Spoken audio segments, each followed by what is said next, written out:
Hello everyone, আপনারা সবাই কেমন আছেন? আই হোপ আপনারা সবাই ভালো আছেন। আর আমি এখন রয়েছি ফুলবাড়িতে, মানে শিলিগুড়ি ফুলবাড়িতে। আর আমার ঠিক পেছনে যে আপনারা বিল্ডিংটা দেখতে পাচ্ছেন, এই বিল্ডিংটা হচ্ছে আশিয়ানা হোমস্টে। আমরা এখানে স্টে করছি। অ্যান্ড টু বি অনেস্ট, এখানকার খুব সুন্দর সুব্যবস্থা রয়েছে।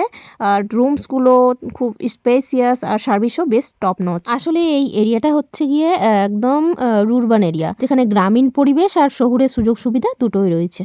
হোমস্টে থেকে বেরিয়ে আমি চলে যাচ্ছি একটা প্রপার কাউ ফার্ম দেখতে। এখান থেকে পায়ে হেঁটে মাত্র কয়েক মিনিট লাগবে ফার্মে পৌঁছতে। জাস্ট কিছুক্ষণের মধ্যেই ফার্মে চলে যাব। তার আগে হেঁটে যেতে যেতে চারপাশের দৃশ্যগুলো দেখুন, জাস্ট ম্যাজিক্যাল। ভাবলাম এই সুন্দর মুহূর্তগুলো আপনাদের সাথে ক্যাপচার করি। এই যে এই সাইডে দেখুন কি সুন্দর বিউটিফুল টি গার্ডেন, মাইলের পর মাইল সবুজ চা গাছ, কি দারুণ দেখতে। এই এনভায়রনমেন্টটা সত্যিই পিসফুল। রাস্তা দিয়ে হাঁটতে হাঁটতে এই চা বাগান দেখাটা একটা দারুণ এক্সপিরিয়েন্স। বাতাসটা খুব ক্লিন আর চা পাতার গন্ধ ভেসে আসছে। মনে হচ্ছে যেন কোনো ছবির মধ্যে দিয়ে হেঁটে যাচ্ছি। এই সিনারিটা ট্রুলি রিফ্রেশিং। আর যেতে যেতে সামনের দিকে একটা স্কুলও রয়েছে। এই যে এটা হচ্ছে মডেলা কেয়ারটেকার সেন্টার স্কুল। তো প্রথমে চা বাগান, তারপর এই স্কুল পেরিয়ে আমরা এখন প্রায় ফার্মের কাছাকাছি, জাস্ট আর কিছুক্ষণ।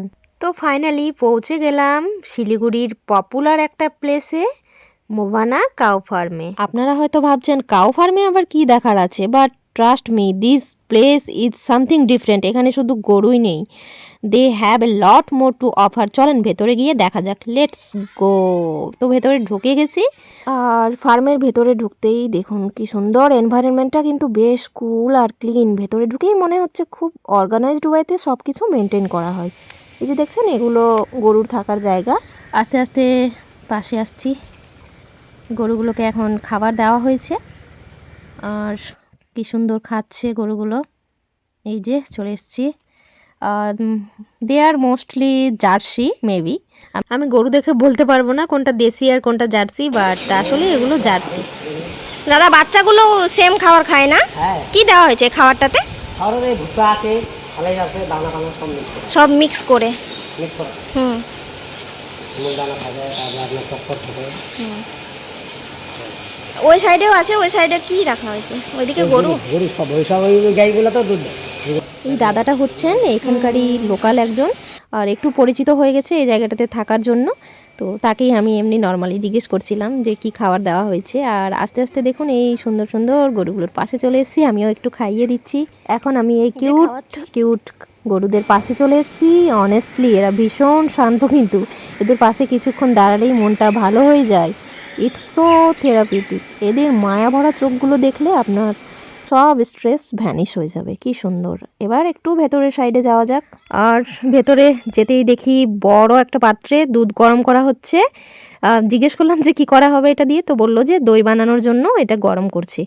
আর everything is so clean and hygiene. এনাদের সাথে কথা বলে দেখলাম এখানকার মিল্কিং প্রসেসটা কিন্তু পুরো অটোমেটেড, কোনো ম্যানুয়াল কাজ নেই। মডার্ন মেশিন দিয়ে দুধ কালেক্ট করা হয়, যেটা পুরো হাইজেনিক। দুধ দই তো আছেই, তাছাড়া বাটার, পনির, ঘি সব কিছুই পাওয়া যায় এখানে।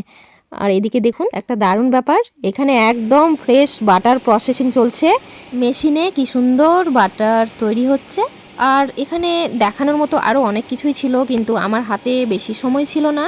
আর হচ্ছে গিয়ে ভেতরের সাইডে একটু কাজ চলছিল, তার জন্য ভিডিও শ্যুট করতে পারলাম না। তো বেরিয়ে গেছি। আমি দই নিয়ে নিলাম। দই নেওয়া হয়ে গেছে, দাদাটাকে রাখতে দিয়েছিলাম। না দাদা, দইটা দিন। ও, আপনি ব্যাগে নিয়ে আসবেন? চলুন, থ্যাংক ইউ। যা, আমার জুতাটাও ছিঁড়ে গেল রে। তো এখন ফার্ম থেকে বেরোচ্ছি, রুমে যাব। আর যেতে যেতে এই দাদার সাথে ছোট বাচ্চাটা ছিল, এই পুচকু বাচ্চাটার সাথে একটু গল্প করতে করতে বেরোচ্ছি। আচ্ছা, কি নাম তোমার? সাবুল আক্তার। এর মা আবার নাসিউমে যে ওই যে পেশেন্ট গুলো আছে না, ওদেরকে দেখাশোনা। আচ্ছা। তো এই দাদাটার বাড়ি একদম হোমস্টের পাশেই। তো উনি বললেন চলুন আমার সাথে গাড়িতে করে। আর আমার জুতাটাও ছিঁড়ে গেলো, তো ভাবলাম চলে যাওয়া যাক। তো কাউ ফার্ম থেকে বেরিয়ে দাদার গাড়িতে বসে এখন যাব সোজা হোমস্টে। আর অনেস্টলি আমার কাউ ফার্মটা ঘুরে দেখে খুব খুব ভালো লাগলো। এই সময়টা আমার কাছে ভীষণই পিসফুল ছিল। আর যেতে যেতে এই পুচকুটার সাথে গল্প করতে করতে পৌঁছেও গেলাম এসে। সো সব কিছু মিলিয়ে আমার তো খুব খুব ভালো লাগলো। আপনাদের কেমন লাগলো কাউ ফার্মের ভিউ আর সাথে আমার এই ছোট্ট জার্নিটা? যদি ভালো লেগে থাকে তাহলে অবশ্যই কমেন্টে জানাবেন। আর আপনাদের সবাইকে thank you so much for watching this video. আর এই দইটা আমি ফার্স্ট টাইম খাবো না, এর আগে কয়েকদিন খাওয়া হয়ে গেছে অলরেডি, সবাই খেয়েছি আর নো ডাউট টেস্ট নিয়ে কোনো কথা হবে না, সবাই খেয়ে বলেছে বেশ ভালো দইটা, বাড়ির মতো স্বাদ। তো ফাইনালি রুমের ভেতরে ঢুকে গেলাম, সবাই বসেছিল। মাসি দই নিয়ে আসলাম, নাও। তুমি এখন টায়ার্ড হয়ে যাবে না, তার জন্য নিয়ে গেলাম না। ঠান্ডা ঠান্ডা একটু থাকতো তো ঠিক ছিল, রৌদ্র ছিল না, সেই জন্য নিয়ে যায়নি।